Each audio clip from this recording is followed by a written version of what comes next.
Okay, today we start with module 2 on gene regulation. So in the first module, we talk a lot about how to analyze gene expression data, RNA-seq, single-cell RNA-seq. In the whole second module, we want to ask how are these genes regulated? Why do they have differential expression? And the very first step is to understand transcription regulation. And so this is actually my PhD thesis research, so it's dear to my heart. So when I remember when I started my PhD or decided to work with a professor, we went to Pat Brown's lab. At that time, they just started doing a lot of expression microarrays on yeast. And after you look at enough of this, they treat the yeast cell with all sorts of perturbations and to look at the differential expression. And then the graduate student, Joe Derisi in the lab at the time, was looking at all the clusters of genes that are always going together. And he asked us, can you help us find out why those genes are always going together? And so that kind of got us into understanding gene regulation. And so in the genome, there are a lot of genes, this is just a toy example, that might be expressed together. And very often, the signals that regulate how much these genes are going to be expressed in what cells are usually in the signal in front of them. And there are proteins called the transcription factors. So these proteins can recognize the DNA and bind to DNA in a very sequence-specific manner. For example, you see this blue protein. This is also, again just a toy example. Supposedly, it always recognizes the same sequence. You will bind in front of the gene, and then once they're bound, the genes are getting activated. So the transcription factors are these proteins that can bind in the sequence-specific manner, and they usually recognize a sequence motif or a pattern, which will regulate the nearby gene expression. And so the question is, if we have enough differential expression experiment and you can get a pretty good cluster of genes, you know that they are always going up and down together. You wonder whether they might share the same regulatory signal. For example, if you see the lights in this room, if they're always on and off together, you think they're under the same switch, right? This is the same idea here. If there are enough good cases to show that this is a tight cluster of genes, you wonder whether they are co-regulated by the same transcription factor. And so this really, for probably 10, 15 years, transcription factor motif finding was a very, very hot field. In the early days of microarray, the input data is gonna be, you have genes that are coming from expression clusters. And by the way, when this project was started, we were just doing yeast microarray, and the gene regulation on yeast is a fairly simple problem. You look at the sequence, usually 800 base pair or 1000 base pair in front of it. Yeah, so you look at this is usually the promoter sequence, a short, few hundred base pair of sequence right in front of the gene. And so depending on the size of your cluster, you might have, 20 genes, 100 genes, or a few hundred genes. And each of them, you look at their promoter sequence, which is a few hundred to a few thousand bases long. And because we see that they are going up and down together, we wonder whether they share some sequence patterns or transcription factor binding motifs, which allow them to be co-regulated. The ultimate goal is we want to ask what transcription factors are involved and what type of binding motifs do they have, and do they upregulate or downregulate the gene expression, and which genes are really regulated by this transcription factor, and what happens, for example, in development or in disease, right? You also kind of want to know whether this transcription factor is interacting with some partner or competitors, which will allow it to regulate other genes in a slightly different pattern.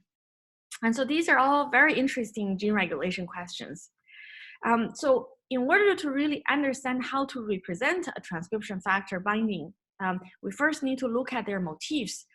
In the very early days, when people were trying to look at motifs, they can either just look at a string of nucleotide sequences. For example, in this case, this is the consensus. So you say the transcription factor will recognize the sequence CA, CAAA.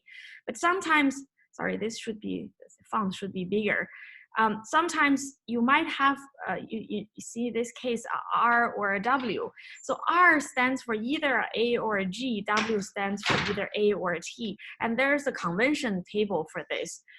For example, G and A is purine on the nucleic acid, so it's R, and T and C is pyrimidine, so it's Y. And G and C, because they can, like GC can form strong 3 hydrogen bonds, so it's a strong. A and T is weak, so it's W. And if it's either A, C, or T, it's just not G. So we use the nucleotide. You use the letter followed G. So H means not G, B means not A, V means not T, and so on, right? So N is, you don't have any information. And so you can represent this motif with just a text. And so that's kind of one way. And by the way, for the regular expression, whether a particular sequence contain the motif or not contain a motif, it's a very simple thing. You just count, you read, you look over the string and you say, is there a hit or not a hit, right? But it's actually not as good a representation. So people also use position weight matrix or probability matrix to represent a motif. So supposedly we know that a transcription factor combined to these sequences. I hope you could see from this degenerate motif, it means that when a transcription factor binds to DNA, there are some positions that are more important. Some other positions, it doesn't matter so much. It can recognize a number of different sequences. And that kind of motivates the probability weight matrix. And so supposedly, if you know the transcription factor binds to the following sequences, you can just align them together and then count, for example, in the first position, how many A's are there. And so in this case, it's 90% A and 10% T. And so you can see in that sense, the consensus is that majority position, right? So that will be similar to this. The second position you can see here is 70% T, 20% G, and 10% C, and the consensus will be the most abundant base, right? So if it's 50-50 or 40-40 a tie, that's when you have this type of degenerate sequences, right? And so, so here actually, when you try to see whether a sequence contain a motif or not, it's not so clear black and white. You need to score it. And to do this, we use a likelihood ratio to decide. The idea is if you are given a motif matrix, so supposedly you have a matrix that's written in this form. By the way, anytime you have a probability matrix, you don't really want to have 1 or 0. Even if you have 0, very often we put a pseudo count in there. So it's a tiny number just so that it's not 0, because if it's 0, anything that multiply by 0, you will get a 0. So you put in some tiny numbers here. And so, and then supposedly we have a very long sequence. We ask, does this long sequence contain a copy of this motif? What we do is we take every, so supposedly this motif is 8. So we take every atomer on the sequence. You slide across the sequence, check every atomer to ask, does this atomer, what is the probability this atomer is coming from the current probability, the motif matrix? And so in that case, it's the, sorry, there are some text missing in the conversion. So it's the probability of generating the sequence from the motif, because this is A in the first position is 0.9, and T in the second position is 0.7, G in the third position is 0.7, C in the fourth position is 0.1, and the next one is A in the first position. This is 0. See, that's why you want probably a tiny number. Otherwise, there's no point doing this calculation anymore. Right, so this is on the numerator. The denominator in this case is, we also want to calculate what is the likelihood you are going to see something like this from the genome background. This you can just calculate, say in the human genome, how often do we see A, T, G, C? A human genome is not a quarter of each. It's a little bit more A, T rich than G, C. And so you just calculate some baseline. And so this will give you a likelihood ratio, but you have to make a cutoff to decide, at what cutoff do I call it a hit or not a hit? Usually people use like 1,000 likelihood ratio. This sequence coming from the matrix is 1,000 times over the likelihood or the probability of seeing this in the genome background. Okay, so that's you can see this potentially provide a little bit more information than just a consensus sequence or this degenerate sequence, because we have cases like this. We can know that T is probably the more favored position. G and C are kind of tolerated, and A is probably not so good. And so you do have better information. However, people don't really like to look at these type of numbered tables. And so a very ingenious way to represent transcription factor motif is something called a sequence logo. And so supposedly you have the alignment. We can use this Shannon entropy to calculate the entropy at each position. And then you can just draw this. There are some standard algorithm online servers. If you have alignment, you put it in, it will generate the sequence logo. And basically, the total height of each column. So each column is one position on this motif. By the way, this is not this particular motif. It's a different transcription factor, LAX-A motif. The total height of each column is the total entropy or entropy, or this is actually the Shannon entropy, which is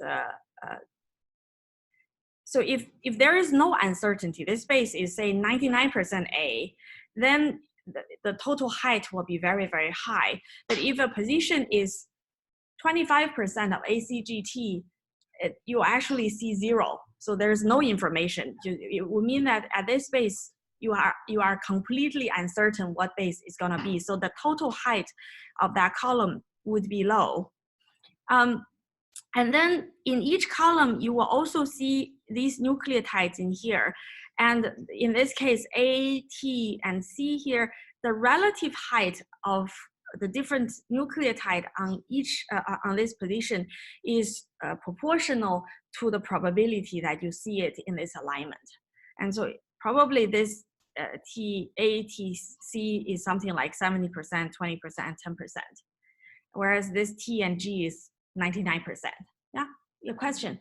Is this specific to so question is whether this is specific to one transcription factor. Yes. So every transcription factor can be represented with a sequence motif. Occasionally, some transcription factor might even have 2 to 3 different motifs, because, for example, maybe it's interacting with a different partner, it will have slightly different binding preference.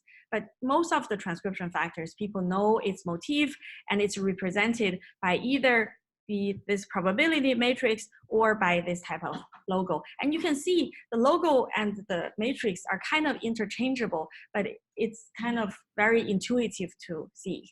Okay? Questions?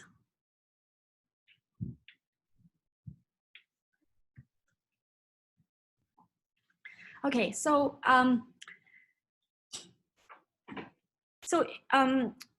when we started these type of projects, if you have just the genes that you are interested in that are co-regulated, we take the sequence in front.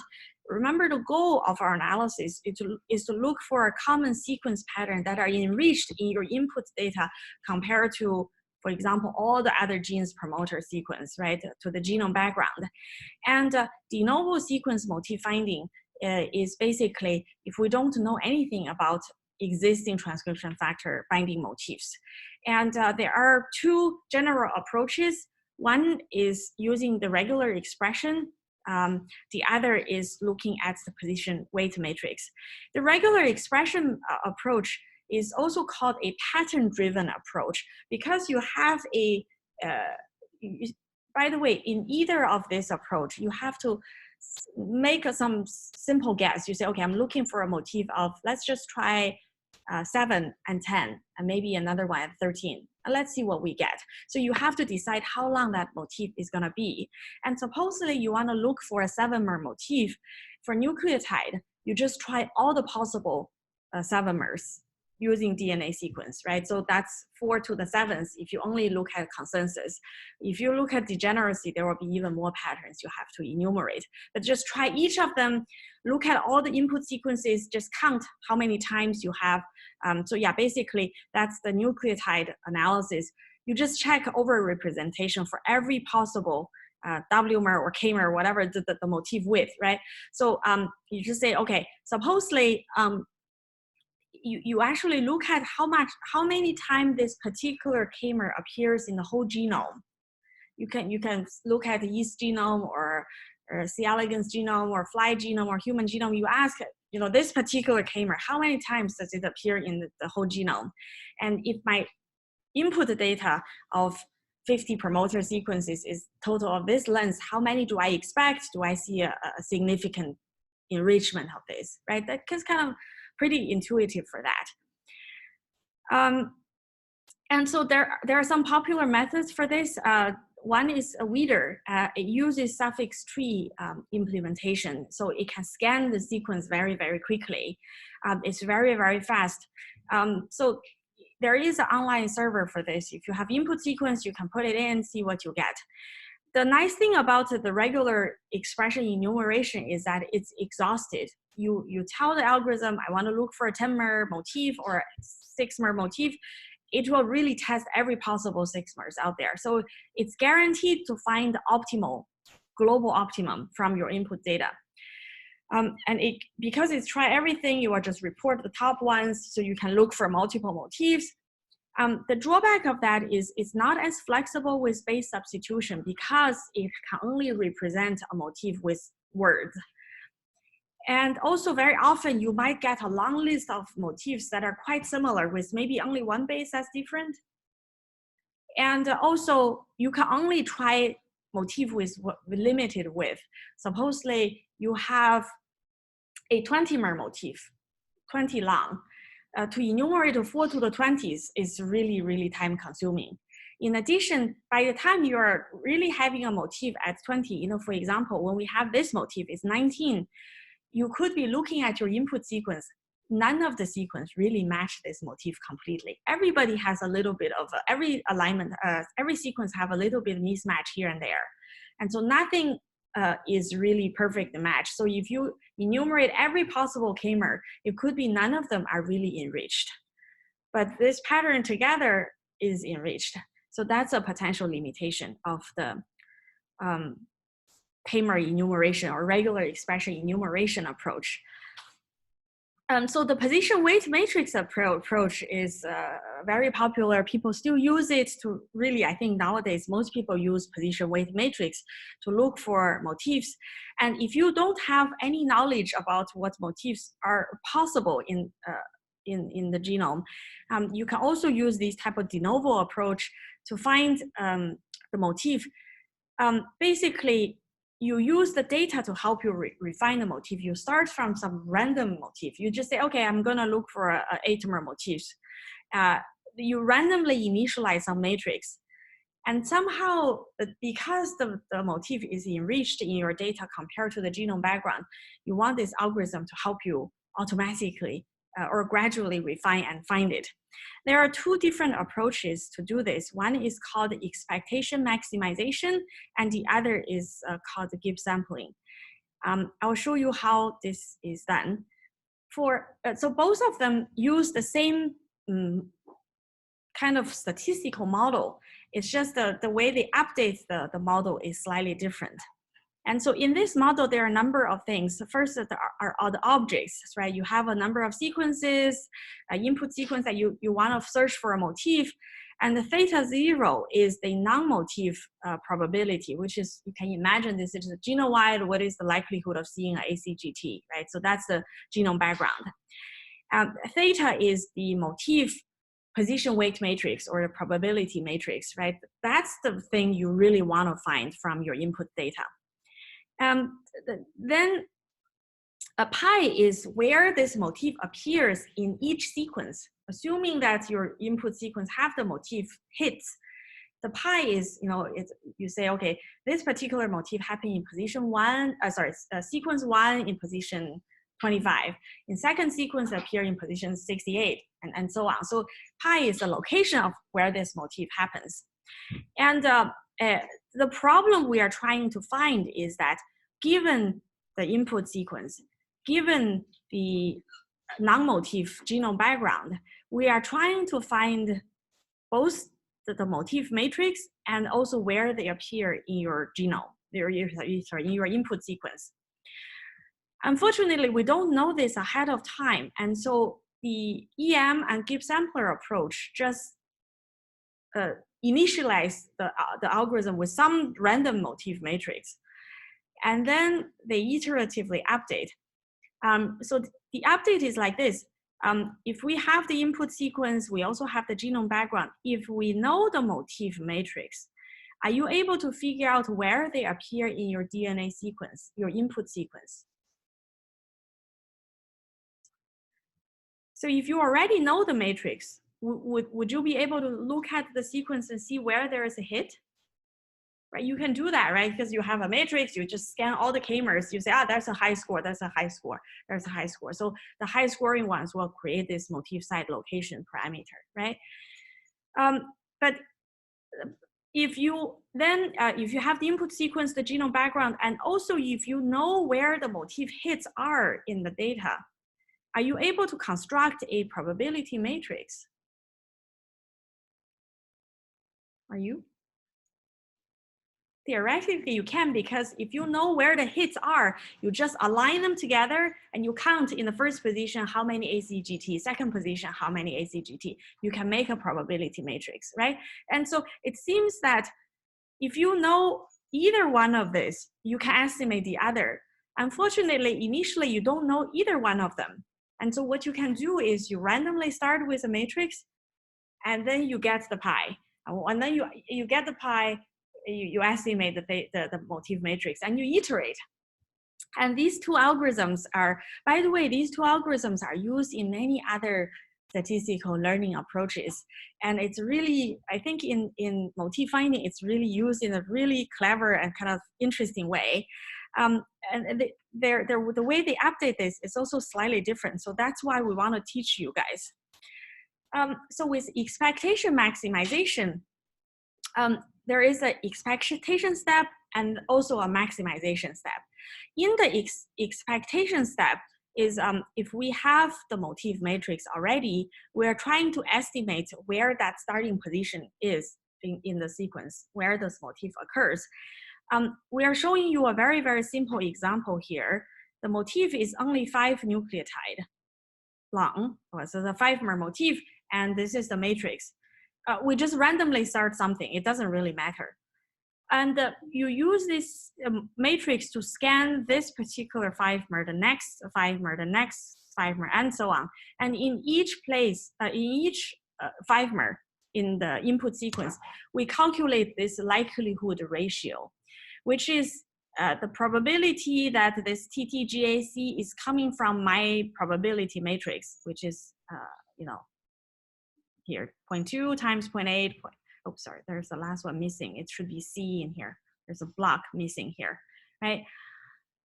And then you also calculate the probability that you're gonna see something like this in the genome background. And we were just, this is a toy example. The genome is AT, a little bit more AT rich. So T is 0.3, A is 0.3, and GC is only 0.2. And so that will give you a likelihood ratio, right? So you use this matrix as well as the genome background to score every 5-mer in your input sequence, and to calculate all these likelihood ratios. And once you have that, the next step is to ask, what type of matrix parameters do I need so that so that I will maximize the likelihood of seeing this type of k-mers in my input sequence. So because we are trying to update our probability matrix so that it can increase the likelihood of generating these type of input sequences. And so to do that, we have something like this. Remember, each k-mer, we have a score, and now we use it to scale or to weight the TTGAC. Next likelihood we use to weight the second one, and the third we use to weight the third sequence. And so at the end, when we calculate the matrix, we scale this, we count, okay, in the first position, how many T's do I see weighted by their respective scores? How many, so then this T weighted by this G is now weighted by this likelihood ratio, this A is weighted by this likelihood ratio, and you sum them up to 1. Then you have a scaled matrix. So then let's just look at this. Supposedly we're getting this likelihood ratio is completely fake, of course. Supposedly you have likelihood ratio score of something like this. And then we have the top k-mers like this. We want to calculate what is the probability of seeing a T in the first position. To really maximize the parameter, what it has is you say, okay, the T in the first position is 0.8 times the T, it's like, yeah, there's a T, 0.2, there's a T, next time you see a T is here, 0.9, and so on. You add up all the positions that is a T in the first position with their weight, divided by all of these scores added together. That will give you the probability of T in the first position. And if you want to calculate the C in the fifth position, it's going to be this C weighted by 0.8, this C weighted by 0.5, this C weighted by 0.4, and this C weighted by 0.9, divided by all of these numbers added together, right? Then you have a new matrix. And so with this parameter, it's trying to optimize the likelihood you're going to generate this type, all the input sequence you're seeing. And so that will give you a new probability matrix. And then you use this new matrix again to score all the k-mers your input sequence again. And then after you calculate the likelihood ratio, you do the M step again. You do the kind of the weighted sum of all the 5-mers your input, weighted by the score, to generate a new matrix. And then you do it again, and iterative. And magically, at the end, it will converge on a motif. So when do you not see much difference is if the matrix from one round and the next round doesn't change too much, you know your algorithm has converged. Okay, so that's the EM algorithm. So now I have a question. If you were to run this algorithm a number of times, would it give you the same result? Why wouldn't you? Why would it or would not give you the same result? Yeah, that's right. So it wouldn't give you the same result if you start from a different matrix. So it depends on how you initialize this matrix, it will give you a different result. But if you initialize the motif already, you run it multiple times, it's deterministic. Once you know the initial matrix, you will know there's only one way to get to the end. And so let me use a pen to draw a distribution. So supposedly you are trying to optimize, yeah, sorry, I'm not drawing this very well. You're trying to optimize a function. So depending on where you start, supposedly if you start from here and you run your EM algorithm, it will find this location, okay? But if you start from this location, it will give you this. So it will always find that local maximum. But if you are, okay, let's see. If you are starting from here, it will give you this location. So if you already picked a starting location of your motif matrix, there is only one way, because you can see, you know, you just use that motif to score your genome, score your input sequence, and use this to update the matrix. There is a very deterministic way to do this. And so it will get stuck in local maximum. And because of this, there is, this server is still running, and it has been running for 20 years. It's called the Meme, and they also do a lot of updates, which is really great. So the way they do it is initially, they use each of the k-mers in your input sequence to scan as a motif matrix. So they set this space as, for example, 70%. So for example, if you have a TTGAC in the sequence here, you use TTGAC to create an initial matrix. So T will be 70%, and then ACG on the first position will be 10%. And second position, T will be 70%, and the remaining 3 bases will be 10%. And here G will be 70%, ACT will be 10%. So you can see they can use this K-mer to initialize a matrix. And then they just run 2 iterations of EM and then see what kind of scores they get. Is it promising? And then they use the second K-mer to also start a matrix. Then run a couple of EM, see whether it's promising. They use the third one, they see whether it's promising. And then they just kind of try everyone to run 2 iterations. And then they look at what matrix or motif they get. Then they take the top 100 most promising ones to run towards convergence. Hopefully that will give them something pretty good. Okay, so because they have to start with every possible K-mers in your input sequence, this does run for quite a bit. So this actually runs on a supercomputer, and you just input your sequence, it will find the motif for you, which is pretty cool. Okay, so that's the expectation maximization. Questions on this?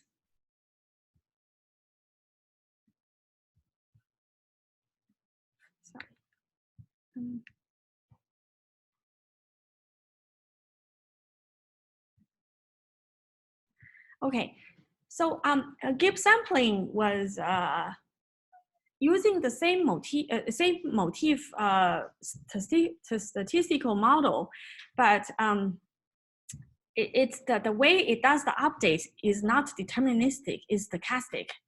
And it was published by Chip Lawrence and Jun Liu. Jun Liu is my PhD advisor back in 1994. It's I think a way where statistics was best used in a biological problem.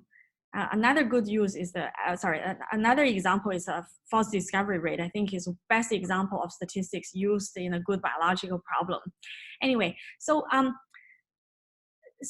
the way it updates to do this iterative update is more stochastic, and it's more kind of I'll show you how this works. So supposedly you have a whole bunch of input sequences. You can also randomly start a matrix.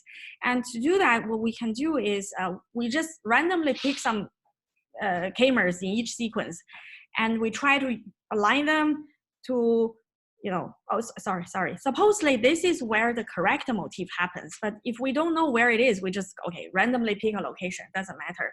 And you put them together, you count the percentage of ACGTs, you make the matrix. And so, by the way, this is also done with NEM or the EM approach, but I just want to show you in here. Remember, in a probability matrix, we never want to have zeros.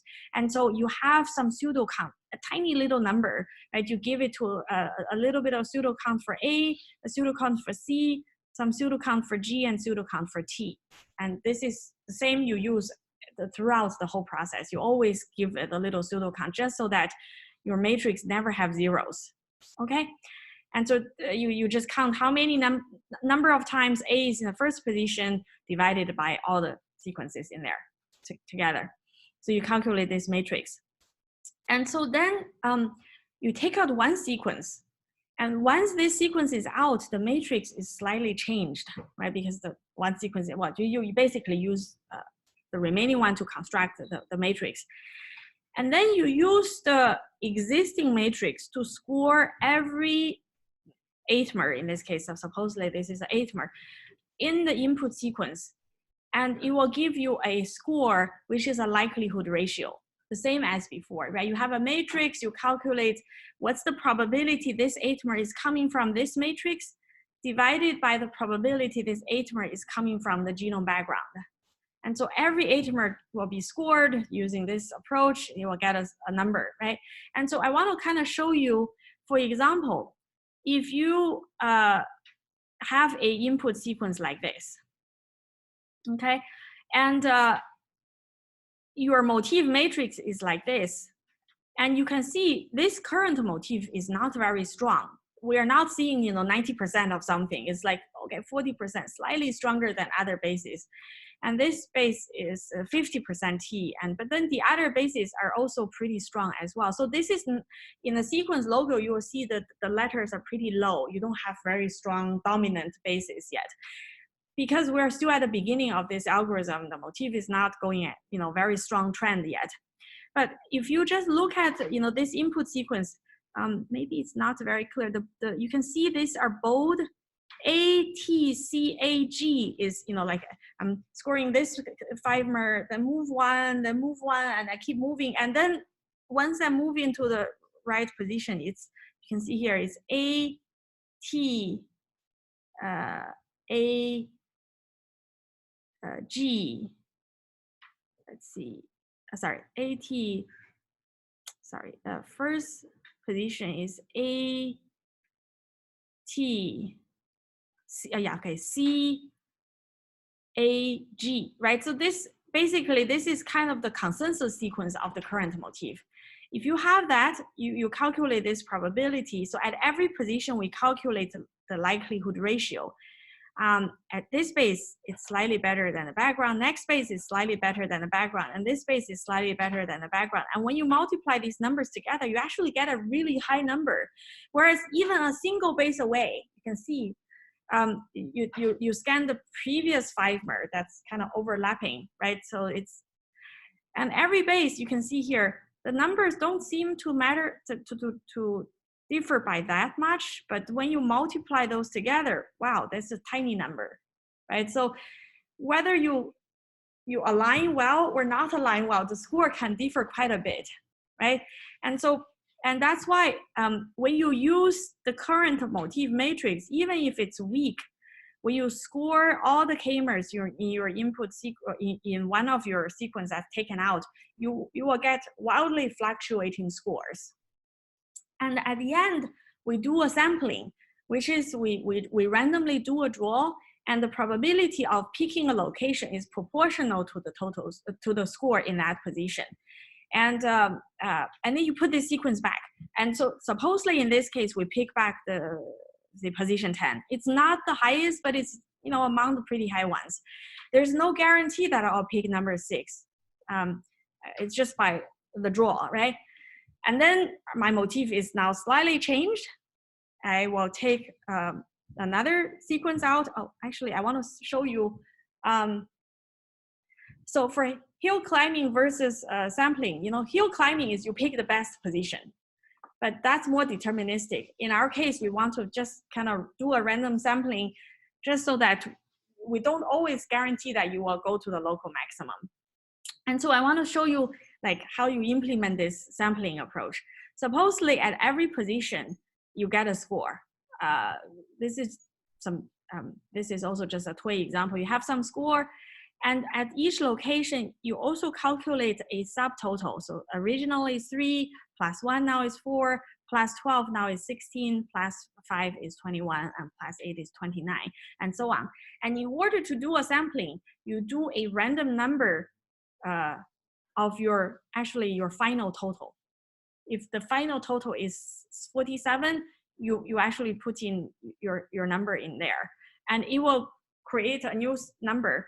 And then you find in this subtotal column, the first position that is the subtotal is larger than this random number you draw. And that will give you a sampling result. So I will show you an example. So you can see here, at this point, different positions, the score doesn't matter as much, and you just randomly draw, and probably you'll have a higher chance of landing in here. But if you have a case like this, where the other scores are really low, and suddenly you have one sequence that matches the motif really well, and usually this is because the motif is already taking shape when the matrix is like 0.89 or 0.95, like pretty high scores. And so you can imagine when you calculate the subtotal is like this, right? And so if you were to do a random number generator and it give you 100, you will pick this location. If you do a random number generator, if you 200, you will go to this position.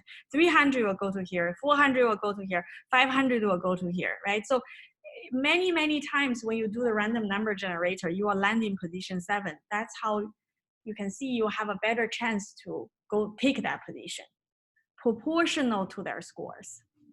Does that make sense? That's how you do sampling.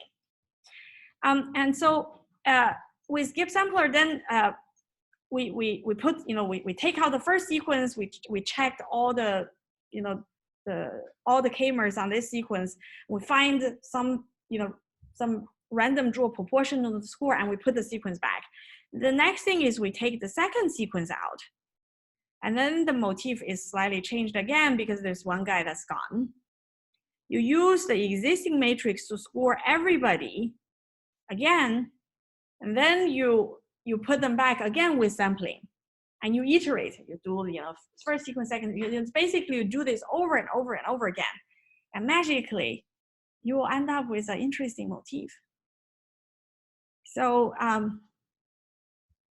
question about the process? Yes. So this is if you don't know what motif you want. You don't know the motif. It's completely random, and magically, it will converge on a motif. Another question? Slightly the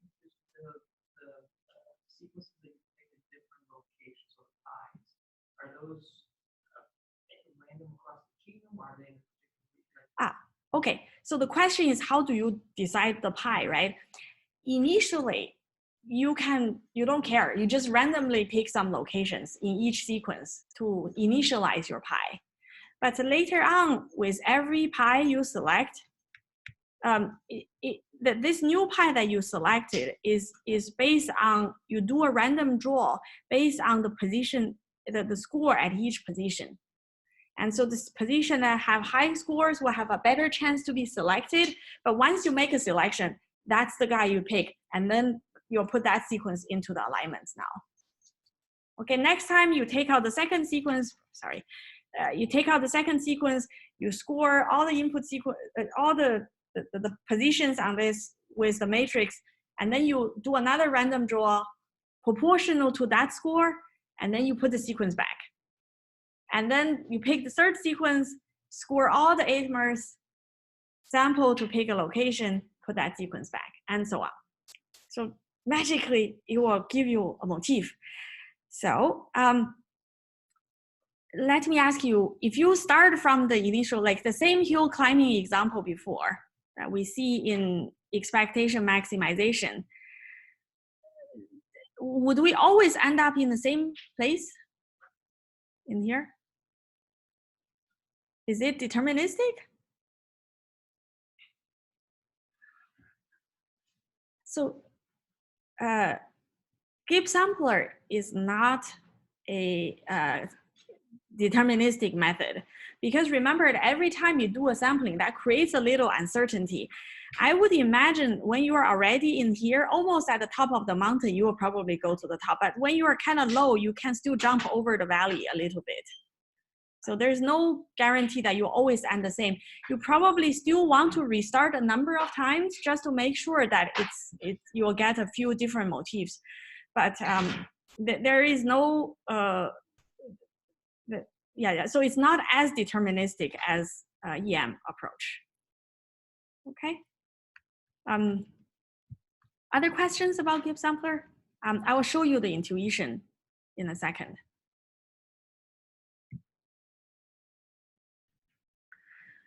Okay, so in order to understand how Gibbs sampler really work, we show you an example of Congress. It has 435 congressmen, the seats. Let's think about an example. Supposedly, initially the House seats are divided based on how big each state are, right? Every state has proportionally number of seats based on their state population. And let's think about an example. Supposedly, instead of election by the populace, every day we pick the first seat in House, take it out. Okay, you can go home. And the remaining 434 congressmen vote to decide what this new vote should belong to. Or which state should get that vote. What's going to happen is every remaining House member will want that new vote to go to their home state, right? And so they each toss a vote into a hat, and then you randomly draw. That's a sampling, right? Because it's proportional to the state. Then you pick and then you draw one and say, okay, this time this vote is given to Delaware. Okay, then that one seat will be given to a Delaware congressman.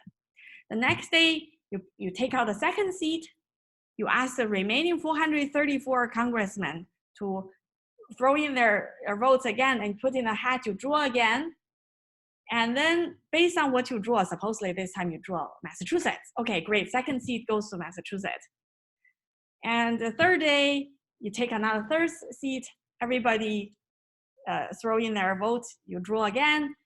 And imagine if you do this every day, you change a seat. Every day you change a seat. You use the remaining congressmen to vote for where they want this new vote to go to. And you do this again and again. What's going to really happen?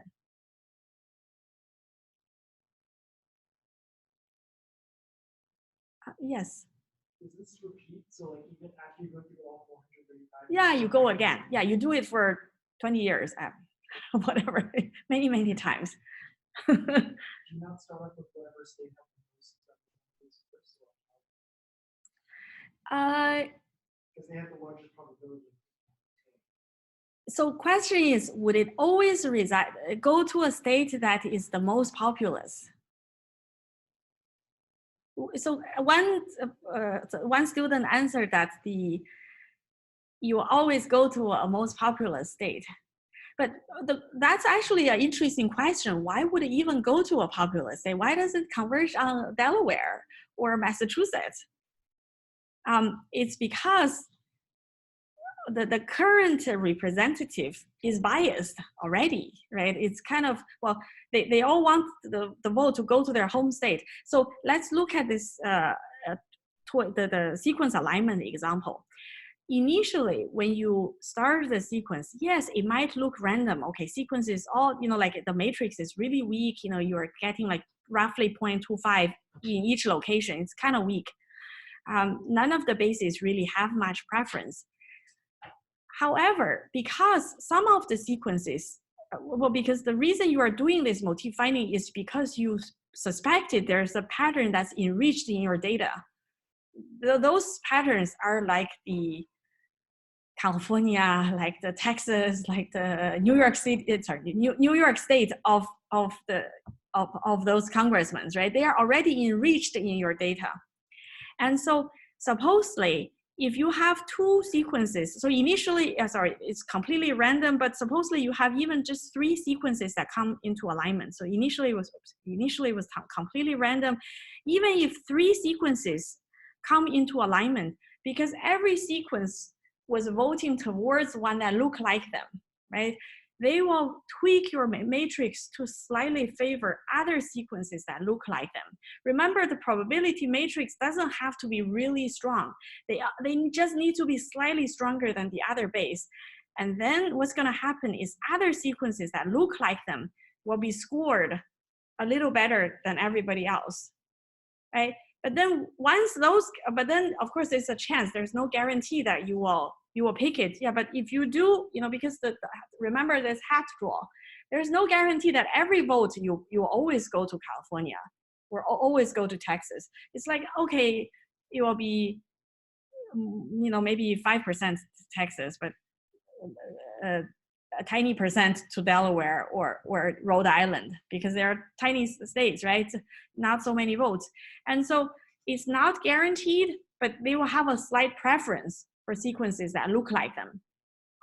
But once those come into alignment, you can imagine in the early days of this House voting, it still kind of fluctuates a bit. But imagine when out of the 435 states votes, 400 already belong to California. The remaining 35 will converge very, very quickly, because it's like, oh, they have too much power already. It wins every time. And this is what happens for Gibbs sampler. Eventually things will converge, because once you have a few sequences coming into alignment, they will favor other sequences that look like them. And then once they go into alignment, the motif will be even stronger. And they will favor other sequences that look like them. And eventually the convergence is like this. Initially it was like exploring, and then it will converge very quickly once a few sequences come into alignment. And so it's kind of magic. And so, but for this House voting question is, does it, actually what state has the biggest number, California or New York? But does it always converge into one state with the largest population? There is no guarantee. It could converge to probably the bigger states. And if you run this Congress votes many rounds, you know, like if you restart again, because there's a randomness, maybe sometimes it will converge to California. It will converge to New York City. It will converge to Texas. So those big states will be converged to, but there's no guarantee that it will only converge on the biggest state. And that's how, if you start your motif finding with a few starting points, you might end up getting a few different motifs that are all enriched. Yeah, the question. You mean like, let's say, although this is a very small chance, let's say Rhode Island somehow wins 100 times consecutively by chance. So they suddenly have a large base population. So they outrun other states. Yes. So the results start to converge. So the question is, would there be a chance for this voting to converge on Delaware? Yes, there is. It's just a tiny, tiny probability. You can imagine on the, sorry, let's see. Imagine this is like, you know, like this landscape. Okay, sorry. I'm making this up. Okay, sorry. But, you know, like Delaware is here. Maybe Rhode Island, well, sorry, Rhode Island would be here. Delaware is slightly bigger, right? But New York is here, you know, California is here, and Texas is here. Yes, there is a chance, but it's a tiny chance, right?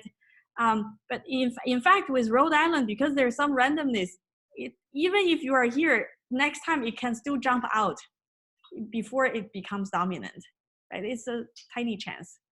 Another question? Yeah. The probability of the algorithm getting it right increase with the different sequences you feed in have a very, very conserved motif. Very, very good question. Yeah, how likely are you really gonna find the correct motif? Depends on how abundant your motif is, how strongly enriched it is in your input sequence compared to the background. Yes, yeah, so, and also in this case, if you have multiple strong motifs, you can see it's all, you know, then how good is your second motif compared to the first motif? It also determine how many times it converge on the first versus the second, right? So it's all relative. Yes, another question? Is sampling always better? Whether Gibbs sampler is better than EM, I think both methods are very effective, and whether I would say Gibbs sampler is a better method at the end is who develop a better usable software for the community and continue to maintain it for 20 years. That's when it gets really widely used. I hope you will see that with all of the bioinformatics algorithm. It's not, well, it is useful that you are the first. It is also useful that it works well, but in order to really work well, these tools need to be continued, maintained, and updated with new features, and that's when they really make a long-term impact to the community. Okay. Other questions? There is one question we didn't ask before, which is how do you decide whether a motif is good or not?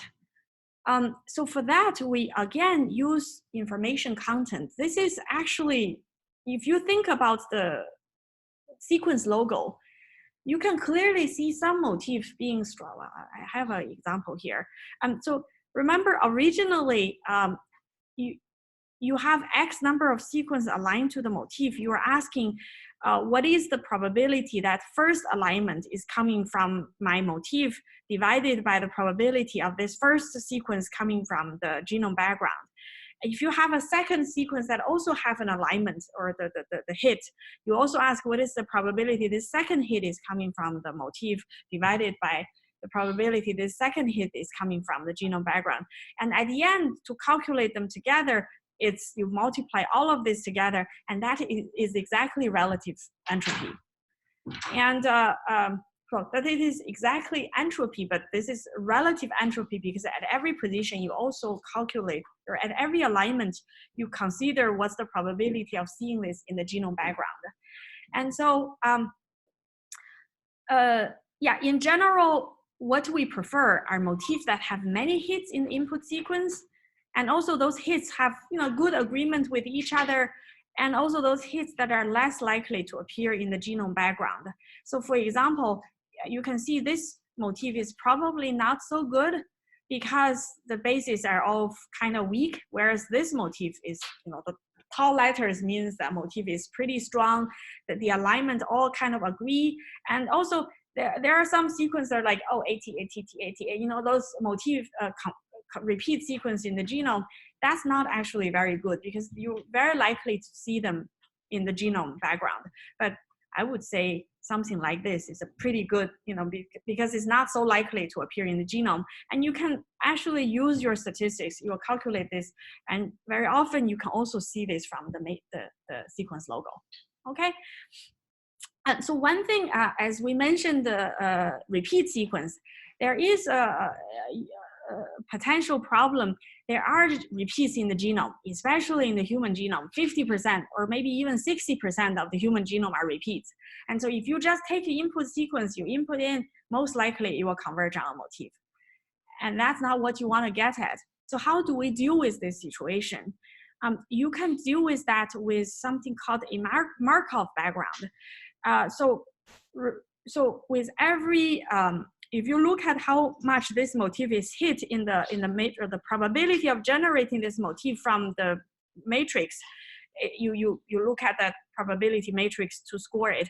But when you look at how likely are you going to see this in the genome background, you look at each base and its previous 1 base or 2 bases or 3 bases. If this is a bacteria genome, even you don't need to look ahead at all because bacteria, well, they don't have as many repeats, it's probably okay. But if you have a yeast, maybe you look at 1 base before, but is C. elegans, you look at 2. Human, you probably want to look at 3 or even more. And this is because, for example, if we have 2 sequence, and we're looking at a matrix, motif matrix at this point is completely random. So you have 25% of ACGT, right? It doesn't really matter. So you are just starting your Gibbs sampler iterations. There's the very first iteration. The motif is really weak. There's nothing in there. But if you look at, what is the likelihood of seeing this in the genome background? I'm making up some random things. Just say, okay, if we look at the T, what is the 3 nucleotide before this, right? And then if you look at G, what is the 3 base TCA? So the Markov background means if in the genome you see a TCA already, what is the likelihood that the next base is going to be a G again, right? So here you see here, this means the probability of seeing an A if the 3 previous bases are CTT, and you just take all of this genome in the genome sequence, look at where CTT happens, and then ask, what's the probability the next base is A or C or G or T? That will give you a different probability. And so why is that going to really make a difference? So you can imagine if the genome has a lot of these AT repeats, right? You look at the 3 previous bases. Well, so I'm not showing the 3 previous bases, but supposedly, okay, you have an A is 0.3. If you already know you have an A, what is the likelihood you have a T? It's already higher. If you have ATA, what's the likelihood you're going to have the next one being T is 0.42, right? So it's because there are a lot of repeats, you will see that knowing the previous 3 bases is ATA, you are more likely to see another T. or TAT, you're more likely to see an 8, right? So you can see here now the denominator becomes much bigger. And when you just multiply a few of these bigger numbers together, you will get a much bigger number in the denominator. And so even in the very beginning, when the motif matrix has no power, is 25% of everything, you favor the sequence that's not so likely to appear in the genome background. Whereas this repeat, you disfavor it, you bias against selecting them. That's how you can get rid of, at least try to avoid those repeat sequences in the genome. Or you could, there are also repeat finders algorithms in the genome. You can also run those repeat maskers, remove those, then the Gibbs sampler, with Markov background, it will still help you a little bit.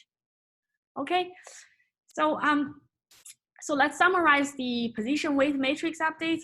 The advantage is that you can use it to look for motif of any arbitrary length, 20, 50, anything you can. The probability matrix can give you very good flexibility on base substitutions. You can say this position is like 40% this, 20% that, but that next position is 95% one and only 1% of the other, right? So that's really good. The disadvantage is that these algorithms can run for a long time. And there is really no guaranteed global optimum. That's why you do kind of have to restart a number of times. But so there are tools now available, and you can run MEME, you'll get a good result. I think MEME might even have a Gibbs implementation in there already. So that's, by the way, so so my thesis project was like over 20 years ago now. Since then, there have been a lot more high throughput approaches to discover transcription factor motifs. And so if you look at, this first approach is called the protein binding microarray. So, and Martha Bullock at Harvard Medical School is the world expert on this. And so this, she invented this also as her PhD thesis. If you have a microarray which has DNA oligos on it, each location is not just one oligo, it's a whole group of oligos with the same sequence in here. And if you are interested in a transcription factor, if you can create a purified protein and add a fluorescent label onto it, then you flash your transcription factor onto this array, because the array is pretty long. So each of the oligo they design is about 60 nucleotide long. And so anywhere when this transcription factor, its binding sequence appear in the 60-mer sequence, you can see that the transcription factor will bind to this. And maybe it was recognizing this sequence on this location and another sequence on another location. And so it will just, grab to wherever it can bind to. And then after you hybridize, you wash, you shine fluorescent light, they look at which spots are light up. And then at the end, they collect all of the sequences together. Then they say, let's do a motif finding of those 60-mers that show lights. Then actually that's a much easier motif finding problem because they almost recognize almost similar sequences, right? That's pretty easy. And so with this, they have already generated the transcription factor motif of hundreds of transcription factors over the last 20 years, which is really great. Another approach came around with high throughput sequencing. So it's like this. Initially, you create all the random oligos. This is similar to this. You generate all sorts of 60 mers, 100 or whatever, 50 mers DNA sequence. And if you have a protein that's purified, you can use this. So the protein can be attached so that it can be enriched with a magnetic bead. And so you let this transcription factor to bind to the DNA, it can bind, and you use the magnetic to suck the transcription factor, and the DNA binds to it. And the things that don't bind will be thrown out, and the remaining one you try to amplify it a little bit, and you do this another round. It's kind of like you wash it and you enrich for the signal, you wash again a little bit. And so this basically is the binding happening on array. This is actually binding in solution. And at the end, you just enrich for the binding and you do high throughput sequencing. and look at the hit sequence and you do motif finding, you'll also be pretty easy. And the group who has done this have also generated hundreds of transcription factor motifs as well. And the good thing is that very often you can see the two approach give you similar motif from the same transcription factor. And so there are now very well, and yes, question. How do you use the So the transcription factor has a label that can be dragged with the bead.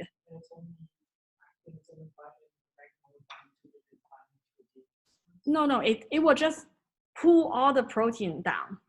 And anything that's grabbed to the protein will be enriched. Just anything that doesn't bind is gone. The protein can be either empty or be attached to a DNA, but you just have a bead to grab it.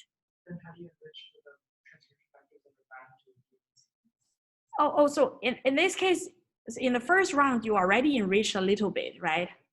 Because by the way, this one is not all of transcription factor. You only do one transcription factor at a time. So you enrich for the DNA that's bound to one transcription factor. Well, okay, sorry. Okay, so in this case, they're actually doing two different transcription factor. One is a red, one is a blue. But you can imagine you can do it one at a time, and anything that binds to this transcription factor will be enriched, and you PCR amplify this a little bit again, and make them free floating in the solution, and then let the protein bind again, and you do a second wash or a second enrichment. And usually 2 to 3 rounds are sufficient. And so with that, now there are databases such as JASPAR or UniProbe. The UniProbe actually is developed by Martha Bullock, which collects all the data that they got from protein binding microarray. JASPAR is from literature, and there are also databases like Homer or FactorBook, which get motifs from ChIP-seq. I will show you later. In the next lecture, we'll teach you how to do ChIP-seq.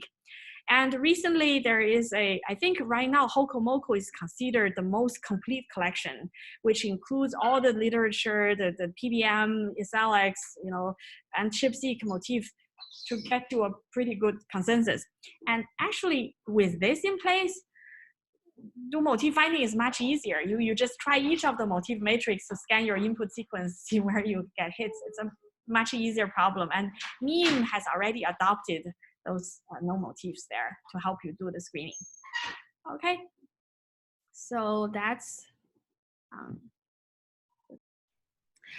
depending on what type of genome you're analyzing, motif finding in bacteria is fairly easy because the bacterial genome is very short.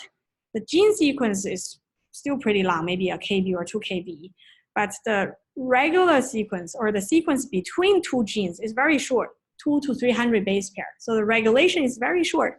And so also the motifs are fairly long, 10 to 20 bases. And sometimes you can have, like some transcription factor recognize 2 blocks with a little gap in the middle. And even though so these motifs are pretty long, and it could be also degenerate. Most of the time, I think if you do a motif matrix, you can get it. In fact, sometimes if you just even do a single microarray experiment, like you treat the cell by overexpressing a transcription factor or underexpress a transcription factor, look at those genes that are differentially expressed. A single experiment, look at their nearby sequence. You can identify motifs pretty well. For a genome like yeast, the gene is like 2 to 3 kb now. The sequence in front of it before the next gene or until you reach the next gene is like a few hundred to 1 kb long. There might be some now simple repeats now. The motif width now is more variable from 5 base to maybe 17 bases. So here you probably want the gene expression clusters already. They will give you a pretty decent input sequence. But if you only have a single experiment, you just treat the cell with some condition, look at differential gene, and the motif depends, it may not be so easy. We start to see motif combinations and redundancy, even though sometimes single motifs are still good. So what do we mean by motif combination and motif redundancy is, for example, if you look at some situations, these genes might be regulated by the same transcription factor. But if you only have one transcription factor regulating the gene, it's not, you don't have a quantitative measure. And so repeat is like this, you know, instead of one copy of the binding, you have multiple copies of this motif. And the transcription factor combined more. So now you can say, if I want this gene to be turned on a little bit, I only have one copy. But if I needed this gene to turn on a lot, then I have like 3 copies or 5 copies. So you can see now gene regulation have more fine-grained quantitative regulation, right? Yeah, if you want a really tight regulation, you just have more copies of this, right? You'll be, and also combination is like, oh, in order for this gene to be turned on, I need a first transcription factor, second transcription factor, and third transcription factor. Then even though, so when the human genome was sequenced, people were very disappointed. Oh, human only have slightly more genes than fly or yeast. It turns out it's because regulation become more complex. You need the combinations, you need this redundancy, then you have more fine-grained regulation. It's not because we have totally new genes, right? Yeah, so, and so one way actually when people try to improve motif finding is to use motif sequence conservation. So this was a pioneering work done by Manolis Kellis and Eric Lander at MIT and Broad Institute. At that time, there wasn't Broad yet at MIT. So they sequenced the 4 yeast species. And if you look at the 4, so these are 4 genes. If you look at their promoter sequence, there are some similarities. You align the sequence together and they just put a dot every time the 4 bases are the same. So here, you can see here. So you can see every time there's a cluster of sequence that are the same, turns out it's because they are being bound by the same transcription factor. Because the transcription factor needs to bind there, that region is more important. Among different species, they are not allowed to mutate too frequently. Whereas, you know, these regions, it doesn't really matter so much. So different species are quite different. On the locations where a transcription factor would bind, you will have more conservation between species. And so they use this approach to identify interesting motifs. Initially, this was done in the yeast genome, but later on, it's also done in human. So yeast is more complex. In human, oh, crazy now. Regular sequence is very long. So in the human genome, our genome is 3 billion bases long. The coding gene is only about 1 to 2% of the genome. So from one gene to the next gene, we're not talking about 1 kb, we're talking about 50 kb. And if you're looking at that long, every sort of motif can appear. Just by chance, when you look at 50 kb, you can have every possible k-mers in there, right? And so it's very, very difficult. And regulation can really happen far away. So in some sense, if you think about yeast or bacteria, the switch is right on the TV. You just push the button, the TV is on. You push the button, TV is off. But for human genome, you have like a remote control that, you know, like it really regulates things really far away on this. And the motif and also can be short or long, and also appear in combination and you clusters. And so here, if you only have gene expression cluster, it may not be very good. You may or may not be able to find the right thing. For example, when I first came, I did my motif finding at Stanford in my PhD. When I first came to Harvard, they said, you know, we have 3 conditions in human. We treat the cell with drug A, with drug B, or with drug C. And we did a clustering analysis. We got 7 clusters of gene patterns. Can you help us find out what's happening with this, whatever going on? I was like, we were at the time, you know, like we don't know how long to look, how far away to look. And imagine when you are changing the conditions, what's going to happen is you might find cases when these are the same cluster, they go together, they're being regulated by the same guy, but also it can also be be regulated by multiple different transcription factors. And also, if this transcription factor also regulates some other genes, so in some sense, within the same cluster, you might have siblings. You might also have their children. You might also have their uncle. You might have their grandfather. Basically, A regulate B, B regulate C, and A and B regulate C, and C also regulate D, and all of them form a cluster. It's like crazy, right? So it's really, really hard. And so even if you use conservation, motif module, it's still not so good. People did try to use conservation, and in human or like mammalian genomes, they use something called like conservation score. This is when initial human genome was sequenced, then they sequenced mouse, rat, rabbit, dog, blah, blah, blah. And now we have easy now. Sequencing is easy. You can align the sequences together and look at whether a particular base is conserved throughout, say, vertebrate species, or is conserved through mammals, or conserved through primates, or whatever. And so you can get these conservation scores. You can see here, this is really conserved, this is not really conserved. And so there are tracks that give you every single base, whether they are conserved. So 0 means not very conserved. 1 means extremely conserved. So let me ask you, if a base is conserved, highly conserved, is it functional in the human genome? Is it functional in the genome?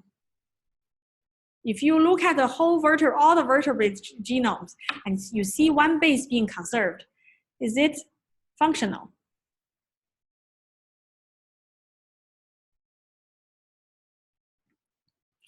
Actually, conservation is definitely an indication of functional. But if something is not conserved, is it functional?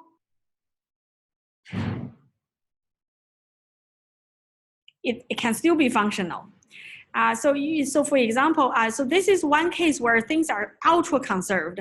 So in all these different species, you see like 200 base pair of things that are totally conserved, and very often these are in, even if they're not genes, we know they are very, very important, regulating some important function, and a lot of them are related to developmental genes. Remember, even though mouse and fish and human are different, when we are little embryos, we all used to look like a little fish. And so a lot of the developmental genes are regulated by these ultra conserved things, right? So they are definitely, so if you see really high conservation, they are usually functional. However, there are cases where you can see here, this is a case where it's not conserved. You can see this base. From chimp to chicken is one thing, but in humans, suddenly it's changed. What happened to this guy? It turns out some of them are related to human. Oh, human has a much better brain. It's very good. So like a lot of the brain genes are kind of human accelerated region, or human has a very like a flexible thumb or hand. And so some of the hand genes, indeed, in this science paper, they discovered it was the gene that's related to your thumb movement that is accelerated. So throughout the genome is conserved, but suddenly human changed, and turned out that was a good change, right? So conservation, so if it's conserved, it's usually functional. Well, I think it's conserved, it has to be functional. But if it's not conserved, it could still be useful. And also, you can imagine the human genes that control mammary glands to make milk is not going to be in fish, because fish doesn't have breasts, right? So that you can see conservation doesn't mean, no conservation doesn't mean no function. Sorry, I'm running a little late. The final thing is, in reality, what happens in human is you will find a little cluster of sequence. It's more conserved. It also have multiple different transcription factors going there in combination, and each transcription factor also will have redundancy. So if you look at across the genome, you will see these little islands of things that not only they are more conserved, they are hit by multiple motifs, and each motif also have more hits. These are called, like motif clusters are called motif modules, which usually tell you this region is very important to regulate a nearby gene. And so in summary, we want to look at the transcription gene regulation after you get all the, RNA-seq or whatever differentially expressed genes. In the early days, we did a lot of work on de novo motif finding, whether you enumerate all the regular expression or you kind of update this position weight matrix. But nowadays, there are more and more motif already known, and people are still trying to improve, like motif finding. You can use evolutionary conservation to see whether this space is conserved throughout species. You can look at whether within that region there are multiple of the same motif repeating each other. That's a good sign. You can see whether there are different motifs going to this location, and they together will form these modules. But I've tried all of those. They don't work as well. What really worked very, very well is ChIP-seq, and we'll teach you that next lecture. Okay? Sorry, I'm running late.